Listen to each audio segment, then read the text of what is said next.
идомаи барнома. Ҳадафи ҷиноятӣ боз як нафар нашъаҷаллобро милитсияи Суғд ошкор сохт. аз гумонбаршуда зиёда аз 48 килограмм мухаддароти намуди ҳашиш мусодира гардид. боз як далели паҳну фурӯши воситаи нашадор дар ҳаҷми махсусан калон дар натиҷаи гузаронидани чорабиниҳои оперативии ҷустуҷӯӣ аз тарафи кормандони шӯъбаи кӯфтукови ҷиноятии раёсати вазорати корҳои дохилӣ дар вилояти Суғд ошкор карда шуд. 48 килои 40 грамм воситаи нашадори нави ҳашиш натиҷаи ин амалиёти бобарор аст.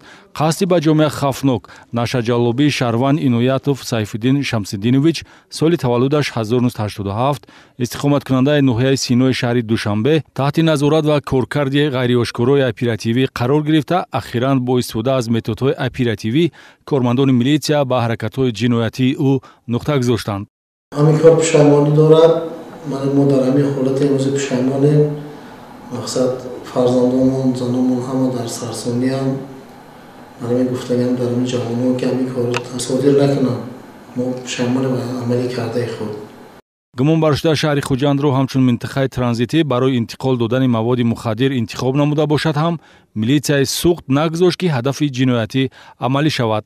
Сайфиддин Иноятов нишон дод медиҳад ки ҳарчанд оқибати амали худро медонист, аммо орзуи даромади муфт ӯро пушти панҷара овард. Феълан аз рӯи ҳодиса бо моддаи 200 қисми 4 кодекси ҷиноятӣ парвандаи ҷиноятӣ оғоз гардида гумонбаршуда дар ҳабси пешакӣ қарор дорад. Ба фарзияи оперативӣ эҳтимол аст то хотимаи тафтиши пешакӣ дар алоқамандӣ бо ҷинояти мазкур боз чанд номунасаб дар парванда сабт шавад.